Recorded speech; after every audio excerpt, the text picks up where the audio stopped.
Hey guys, it's Brandon from Brandon's Baseball Cards.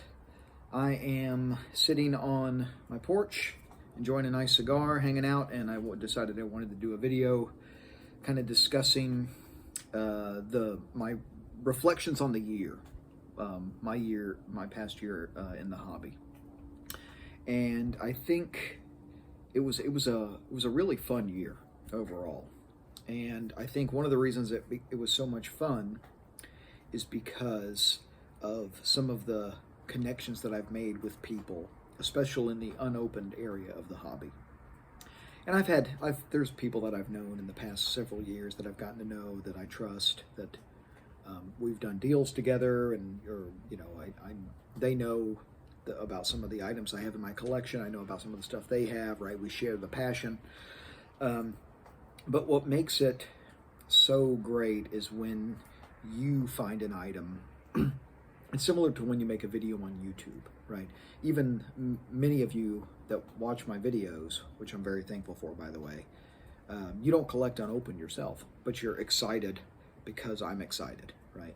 And that's really that's awesome. But it's more awesome, I would say, when there's someone who collects unopened who's really, really excited, because they really understand why you're excited about a specific item, right? So, when I picked up a month or so ago, I picked up an 83 Donruss rack pack that has Cal Ripken Jr. and Lee Smith on top. And unless you know unopened, you might hear that and just go, oh, okay, that's cool. Cal Ripken's cool, Lee Smith's cool, but why does this matter? 1983, it's not even their rookie year. Why does this matter? Well, if you know unopened, you know that that's a very, very rare item. The 83 Donruss is the rarest rack pack of the 80s, when the racks where you can see the cards, not wax racks, right? Very, very rare. And so there's times where, it helps to have those people that know, because they're just as excited as you are, because they realize the rarity of what you're showing them, right? So it's nice. Both sides of it are nice. It's nice to have the subscribers and the support on YouTube and the people that are excited, but it's also nice to have other, mainly on Facebook, individuals that are really passionate and excited for you. And likewise, I try to be excited for them, right, when they pick up things. There's people in the group that collect, in the Facebook group, that collect radically different things than I do. There's a guy, Jake. I don't think he's been on my podcast, so I don't think he'd mind me using his name, Jake. He collects Walter Payton stuff.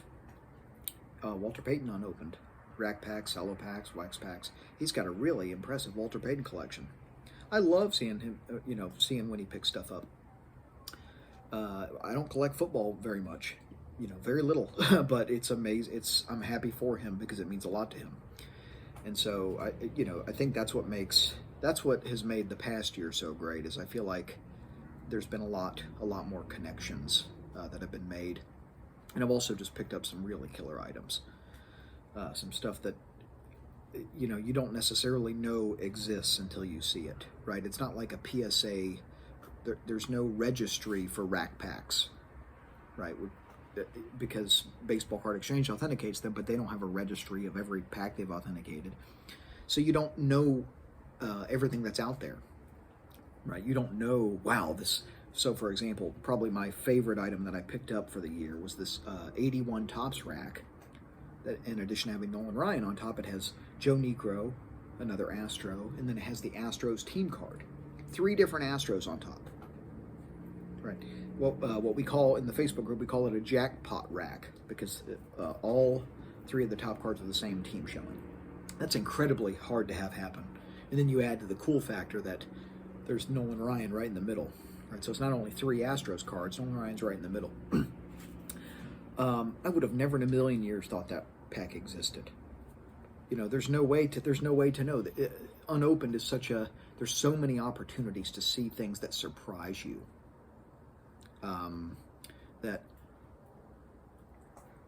Excuse me. There's so many opportunities to see things that surprise you, that make you excited again. That it keeps the area of the hobby fresh. because it's like anything else. It's if you just focus on one thing, sometimes you get a little burnout. But for me, I think the reason I don't get burnout on unopened is because of just the endless possibilities that exist. The fact that unopened will always be more rare than the cards out of the packs, right? Graded or raw, right? And the fact that you never know the combination of players that you're going to see. You never know the weird things that could happen when you see a pack and it's special and it's unique. That's so cool to me. And so that's why I think, this is my 5th year. I was thinking about this today. This is my 5th year collecting unopened. And I don't see myself, growing tired of it. I love it. I love it more now than I think I ever have before. So hold on, I gotta light this again. Needs a little bit more. There we go. I love it as much, if not more, than ever before.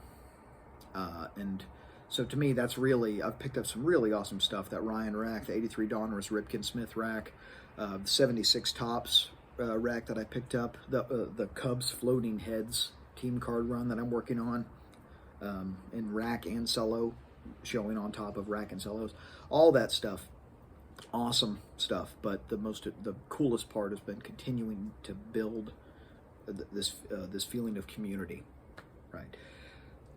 And I think what I'm going to do, I might do it. I have to decide. I've seen a few channels do this. I might do a video of my top pickups for the year, just like my top 5 or something like that, just to show my favorite packs again. But I've got some stuff coming in the mail this week. I got a killer deal on eBay on a big lot of unopened packs, and there's a really awesome pack in there. I might sell the rest just because there was one pack I wanted, and then there was like 15 I didn't. But I was like, well, at least maybe I can find a way to just get this one pack I wanted in this lot for free, right? If I can get this lot for the right price, sell the rest, to offset the cost. So that's what I'm going to try to do, but without giving away too much detail there. But great year, and I know we still have a few weeks left in the year, but I'm going to cool off with the purchases because it's time to start saving for the National. It's time. The National is seven months away, give or take, and it's time to really start trying to hoard some cash. Because that's, you need a bankroll if you're going to do it, and you need you don't have to have a huge bankroll. Everybody has different budgets, but you need a little bit of a bankroll. So with that, if you've made it to the end of this, thank you for the support. Thank you for watching. I appreciate it, and feel free to leave a comment below. Let me know about your year in the hobby. Hope you all are having a great holiday season. Keep collecting vintage and open baseball. Happy holidays. Take care of each other.